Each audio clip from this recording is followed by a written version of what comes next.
پیارے بچوں، السلام علیکم۔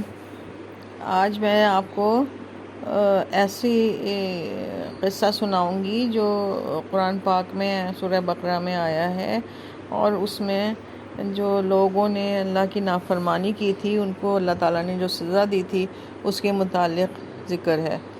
تو بچوں، جو لوگ حضرت موسیٰ علیہ السلام کو مانتے ہیں ان کو یہود کہا جاتا ہے، یہودی کہتے ہیں انہیں، اور جو حضرت عیسیٰ علیہ السلام کو مانتے ہیں ان کو کہتے ہیں وہ عیسائی۔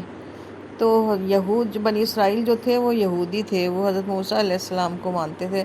تو یہودیوں کے یہاں ان کے یہاں ایک رول تھا کہ ہفتے میں 6 دن انہوں نے کام کرنا تھا اور 1 دن ان کی چھٹی ہوتی تھی، یعنی ہفتے والے دن جو ہے نا انہوں نے کوئی کام نہیں کرنا تھا، صرف عبادت کرنی تھی، ان کو منع تھا کام کرنا۔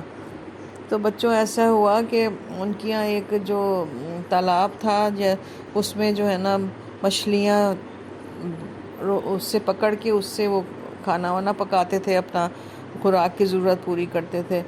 تو ہفتے میں 6 دن جو تھا اس میں مچھلیاں جو ہیں وہ کم آتی تھیں، اور جب 7واں دن ہوتا تھا جس دن چھٹی ہوتی تھی ان کی مچھلیاں پکڑنے کی، یعنی ہفتے والے دن، اس دن بہت زیادہ مچھلیاں نکلتی تھیں، اور جیسے آپ نے دیکھا ہے مچھلیاں فلائی کرتی ہیں اوپر سانس لینے کے لیے پانی میں، ایک جگہ سے دوسری جگہ اڑتی ہیں اور پھر دوسری جگہ جمپ کرتی ہیں وہ۔ تو ایسے بہت ساری مچھلیاں سیٹرڈے کو نکلتی تھیں، باقی 6 دنوں میں کم نکلتی تھی۔ جب یہ شکار کرنا چاہتے تھے تو انہیں ملتی کم تھیں۔ تو کچھ دن تو انہوں نے کہنا مانا اللہ کا، اور اس کے بعد پھر یہ ہوا کہ کسی ایک آدمی نے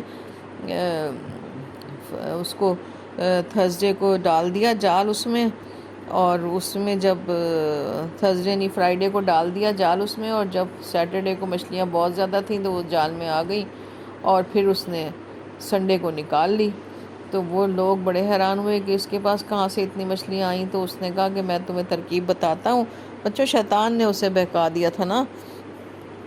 تو پھر وہ ایسا کیا ان لوگوں نے کہ وہ جہاں وہ نہر تھی یا تالاب تھا اس کے آس پاس نا بڑے بڑے سے گڑھے کھود دیے انہوں نے، اور نالیاں سی بنا دی تاکہ جو جمپ کر کے ادھر ادھر گر جائیں نا مچھلیاں، بہت سارا نکل رہی تھی تو وہ بعد میں کہیں گے کہ ہم نے تو جی سنڈے کو نکالی تھی، ہم نے سیٹرڈے کو تو نہیں نکالی تھی، یعنی اللہ کو دھوکہ دینا چاہ رہے تھے وہ، اور سمجھتے تھے کہ ہم نے دھوکہ دے دیا اللہ کو، لیکن اللہ کو تو ساری بات کا پتہ ہوتا ہے نا۔ تو پھر یہ ہوا کہ کچھ لوگ جو تھے ان کے باقی یہود ساتھی جو تھے انہوں نے کہا کہ یہ بات غلط ہے، جب اللہ نے ہمیں منع کیا ہے کہ سیٹرڈے کو ہم نے عبادت کرنی ہے، کوئی کام اپنا نہیں کرنا ہے، تو یہ ہم جو کر رہے ہیں یہ تو غلط بات ہے۔ تو منع کرتے تھے انہیں، اور وہ نہیں مانتے تھے۔ تو بچوں، ان کے اندر ایسے ہو گیا کہ کچھ لوگ جو تھے وہ یہ کام کر رہے تھے اور کچھ لوگ جو ہے انہیں منع کرتے تھے، تو دو پارٹیز ہو گئی تھیں۔ تو پھر ایسا ہوا کہ جب وہ نہیں مانتے تھے تو انہوں نے جو اچھے لوگ تھے جو کہنا مانتے تھے اللہ کا، انہوں نے ایک دیوار سی بنا لی اپنے اور ان کے درمیان۔ تو کچھ دن 2-3 دن گزرے تو دیکھا کہ وہاں سے کوئی آواز ہی نہیں آ رہی ہے۔ جب آواز نہیں آ رہی تھی تو پھر انہوں نے کہا کہ دیکھا جھانک کے تو پتہ لگا کہ اس ادھر تو کوئی انسان ہے ہی نہیں، سب کے منہ بندر جیسے بنے ہوئے۔